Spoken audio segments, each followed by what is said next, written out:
La troisième observation diagnostique, je vous laisse lire.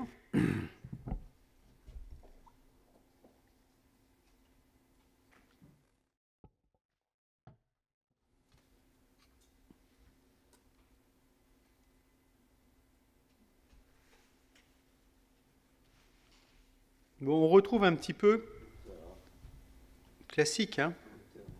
Tiens, je vous fais voir ses yeux. Moi, ça me fait pleurer de voir ça, je change. Et encore, elle n'a pas le blanc des yeux comme de la gelée, comme ils disent. Hein. Quand ils ont les blancs des yeux comme de la gelée, hein, oh là là. Pas. Alors, comme il était indiqué, il n'y a pas de rhinite, il n'y a pas de toux, il n'y a pas d'asthme. Elle est gênée uniquement en mars-avril. Donc, vous évoquez quoi? Les bétulacées. Ou qu'est-ce qui peut être aussi en cette période? Cyprès, mais c'est le sud de la France et c'est plutôt le frêne, en région parisienne. Le cyprès, ça aurait été plus tôt. Le cyprès, ça a commencé très très tôt. Hein. Là, ils sont en pic fort actuellement. Là. Mais ça a fait longtemps. Hein. Alors, qu'est-ce qui vous oriente vers une allergie aux bétulacées? Comment vous pouvez vous orienter vers une allergie aux bétulacées? On l'a déjà dit. La saison et le syndrome oral. Ouais, il y a un post-test qui va... Hein, le syndrome oral. Et qu'est-ce que vous posez comme question? Est-ce qu'il y a un problème? Alors, vous apprenez la rituelle, hein, pêche, pomme, poire, abricot, cerise, carotte, crue, kiwi, melon. Hein, je vais un peu moins vite quand je leur dis. Mais, vous savez, c'est une chanson... c'est quoi? Voilà. Et ben voilà, il suffit de connaître cette chanson. Voilà. Comme elle connaît la chanson, il faut en rajouter un petit peu. Je crois que pour les réactions croisées, je vous donne aussi un papier qui explique ce qu'est une réaction, qui explique ce qu'est une réaction croisée pour les parents. Parce que les réactions croisées, c'est très très compliqué. Parfois, les enfants, ils passent pour des simulateurs. Ils passent pour des simulateurs parce qu'une pomme marche, mais pas l'autre. Donc, il peut y avoir un problème de saison, il peut y avoir un problème de degré de maturité, et il peut y avoir un problème d'espèce. Donc, c'est important d'avoir un papier qui explique ça aux parents, parce que trop souvent, les pauvres gosses, ils passent pour des simulateurs. Donc, on a dit, ce qui vous oriente, c'est la période, quand, hein, et la recherche de réactions croisées. Alors, les principales réactions croisées, ce sont les rosacées, hein, pêche, pomme, poire, abricot, etc. Mais ça peut être aussi la noisette crue, l'amande crue, la noix crue. On peut avoir aussi le céleri, hein, des ombellifères, la carotte, ombellifères. Voilà. Et la liste, vous verrez, est importante. Alors, les réactions croisées, qu'est-ce que c'est? Simplement, on est tous issus, je suis désolé pour ceux qui ont des croyances, mais on est tous issus d'une cellule commune.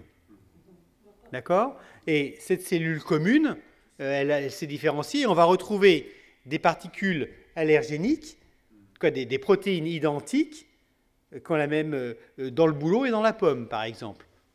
Hein? Et c'est ça la réaction croisée. La réaction croisée, c'est quand vous êtes allergique, par exemple, au bouleau. La majorité des gens allergiques au bouleau sont allergiques à une protéine qui est de la famille des PR10, qui s'appelle BET-V1.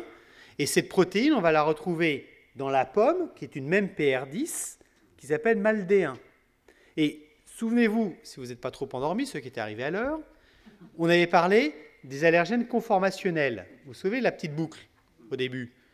Si vous faites chauffer cette protéine PR10, donc faire de la compote, la chaîne de protéines s'ouvre et donc l'antigène conformationnel disparaît.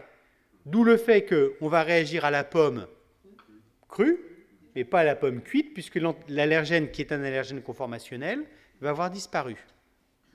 D'accord? Et donc, il y a toute une série de réactions croisées. Les plus connues, en fait, c'est ceux entre pollen et pêche, pomme, poire, abricot, etc. Sinon, le groupe latex, hein, avocat, kiwi, banane, c'est pas si fréquent que ça. Parce qu'il y a une truc croisée entre la vache et la chèvre. Bien sûr, 92% dans l'IgE médié. Des gens disent qu'ils supportent le laitier. Oui, alors ça, c'est surtout dans le non-IgE médié. L'étude qui dit 92%, là, je ne sais pas combien ils ont marqué. Ouais, c'est l'étude de Madame Bucinko, qui est décédée. C'est une étude sur simplement 30 enfants, mais je pense que, j'avais travaillé là-dessus à une époque, c'est surtout dans l'allergie IgE médiée. Mais ces réactions croisées, simplement, on retrouve des protéines communes dans des allergènes qui ont une origine complètement différente. Hein, vous voyez, là, c'est entre un pollen et un fruit, ou entre des espèces d'animaux. C'est pas très étonnant, par contre, quand vous êtes allergique aux graminées, que vous ayez un test positif pour le blé. Tous les deux sont des céréales. Hein, c'est des céréales, tous les deux.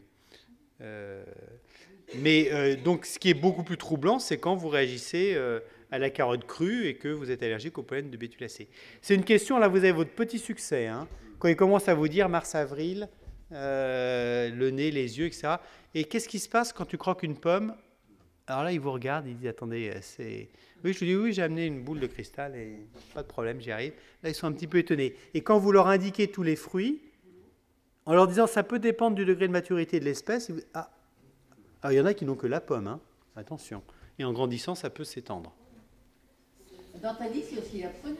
Oui, bien sûr, la prune, bien sûr. Bon, globalement, tu fais les fruits à noyaux. Donc, dans les réactions croisées classiques, c'est celle-ci.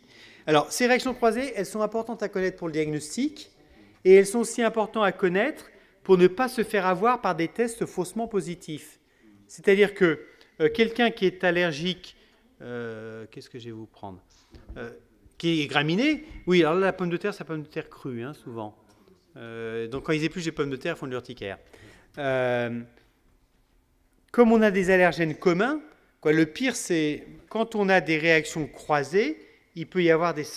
Bon, j'essaye de faire simple. Si vous prenez tous les pollens, que ce soit des pollens d'arbres, des pollens de graminées, des pollens d'herbacées, vous avez souvent dans tous ces pollens une protéine commune qui est une prophyline, de la famille des prophylines. Donc, vous pouvez avoir quelqu'un qui est uniquement allergique au pollen de graminées, mais comme il est allergique au pollen de graminées, il est sensible à la prophyline. Mais si vous lui faites des tests pour les bétulacées, pour tous les autres pollens que vous avez, ils peuvent être tous positifs sans cette pertinence. Et ça, c'est simplement lié à la prophyline qui est commune, d'où l'intérêt de l'allergologie moléculaire. Voilà. Bon, je fais court. Hein. Je fais court, mais c'est ça. Et d'ailleurs, il y a une énorme différence entre l'allergie et la sensibilisation, de par ces, c'est ce que je viens de vous dire, hein, de par ces réactions croisées. Très souvent, on a des sensibilisations croisées, par exemple bouleau rosacée, mais la pertinence est moins fréquente. Toujours pareil, cette dualité sensibilisation-allergie. Alors, donc si c'est... Ah oui, c'est ça. Ben, vous voyez, non, ça, je l'avais abordé. Je suis content.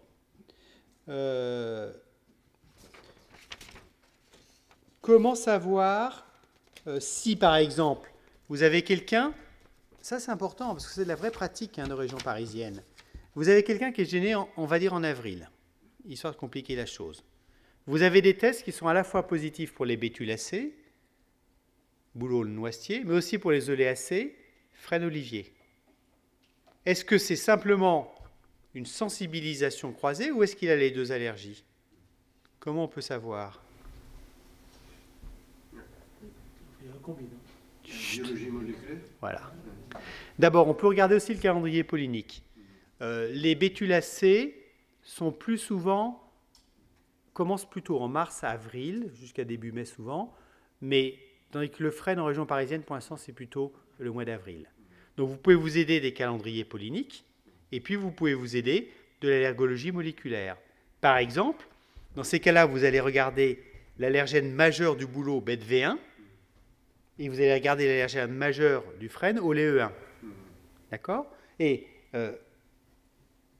si vous avez un profil comme ça, bon, évidemment, hein, c'est très très facile, mais je dois vous avouer que parfois, je m'attendais à trouver des profils comme ça, et je me suis trouvé des gosses qui étaient sensibilisés que au frêne et pas au bouleau. Donc au jour d'aujourd'hui, dans ma pratique, à cause de ces frênes qui commencent à nous envahir, je ne désensibiliserai jamais un enfant au bouleau sans être sûr de son profil immunologique. Alors parfois, j'ai les deux, mais j'ai l'impression que la clinique domine sur les bouleaux.